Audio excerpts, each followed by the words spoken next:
अस्सलामुअलैकुम, मैं हूं आयशा खान और आप देख रहे हैं मेरा यूट्यूब चैनल खाने शाने। तो आज की रेसिपी हमारी जो है वो बहुत ही लग्जरी और फैसिनेटिंग है। जो त्यौहार हो या दावत हो उसमें आपके दस्तरखान को लगाती है चार चांद। तो चलें देख लेते हैं इसे कैसे बनाना है। इसके लिए किन अज्जा की ज़रूरत है। ये हैं मोटी वाली सेवइयाँ जो हमने 1 कप ली हैं। ये आधा कप हैं तमाम ड्राई फ्रूट्स जो मोटे मोटे काट लिए हैं। ये है कस्टर्ड पाउडर 3 टेबलस्पून और ये है कॉर्नफ्लोर जो 3 टेबलस्पून है। और ये हमारे आधा कप जो है वो व्हिपिंग क्रीम है।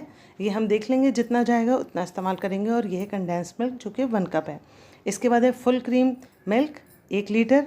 और ये 2 रंगों की ली है मैंने जेली। और ये तकरीबन 2 से 2.5 कप के बराबर हमारे फ्रूट्स हैं जो आपकी अपनी चॉइस है, आपको कौन से डालने। टिन के भी आप डाल सकते हैं, वो सबसे बेस्ट चॉइस होती है। उसके बाद मैंने सबसे पहले जो है जेली को जमाने के लिए रख दिया। ये थोड़ा टाइम लेती है, इसलिए सबसे पहले आप जेली को जमा लीजिए।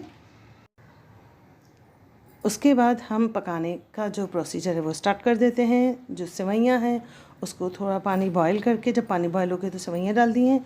इसको हम फुल डन पका लेंगे और फ़ौरन छान के ठंडे पानी से गुजार दीजिएगा। उसके बाद दूध ले लिया है और दूध के अंदर मैंने कॉर्नफ्लोर और कस्टर्ड को डाल के मिक्स कर लिया है। और जैसे ही इसमें बॉयल आया है इसमें चूल्हा बंद कर दिया है। और इसकी थिकनेस जो है वो चेक कर लीजिए। ये ना गाढ़ा होगा ना बहुत पतला होगा, थोड़ा गाढ़े की तरफ रखेंगे क्योंकि इसमें क्रीम ऐड होगी, कंडेंस मिल्क ऐड होगा, तो इसकी थिकनेस जो है वो सही हो जाएगी।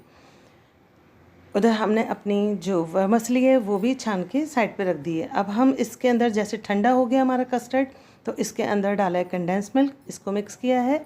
इसके बाद मैंने वह मछली ली है और वो ऐड कर दी है। आपके पास अगर कलर्ड है तो कलर कर लीजिएगा। मेरे पास अभी फ़िलहाल कलर नहीं थी तो मैंने सादी वाली डाल दी है।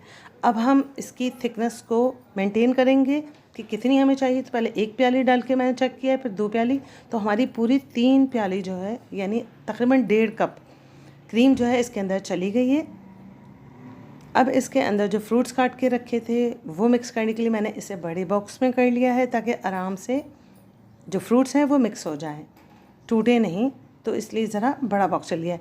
अब आपको जिसमें सर्विंग करनी है उसके अंदर ट्रांसफ़र करके, क्योंकि फ़ाइनल अब गार्निशिंग करनी है, लिहाजा फ़ाइनल जो डिश है उसके अंदर इसको निकाल लीजिए। और अब इसको जेली से डेकोरेट करेंगे। अगर आप मेरे चैनल पे नए हैं तो चैनल सब्सक्राइब कर लीजिए और वीडियो पसंद आए तो लाइक ज़रूर कीजिएगा और बेल का बटन दबाना नहीं भूलिएगा, जिससे मेरी हर नई आने वाली वीडियो आपको सबसे पहले देखने को मिलेगी। अब हम इसके ऊपर डाल रहे हैं नट्स जो हमने काट के रखे हैं। थोड़े नट्स हमने अंदर डाले थे मिक्सिंग करते वक्त, और थोड़े बाकी जो बचा के रखे थे वो हम डालेंगे ऊपर गार्निश। मेरे पास थोड़ी सी बेरीज़ रखी थी, वो बेरीज़ भी मैंने ऊपर डेकोरेट कर दी हैं। और इसके ऊपर मैंने बारीक पिसी हुई चीनी जो है वो डस्ट कर दी है। तो मुबारक हो, आपने कराची का बहुत ही मशहूर फ्लेवरफुल डिज़र्ट जो है वो तैयार कर लिया है। अब इसे मज़े लेके खाइए। मुझे दुआ में याद रखिए। अल्लाह ने के बान।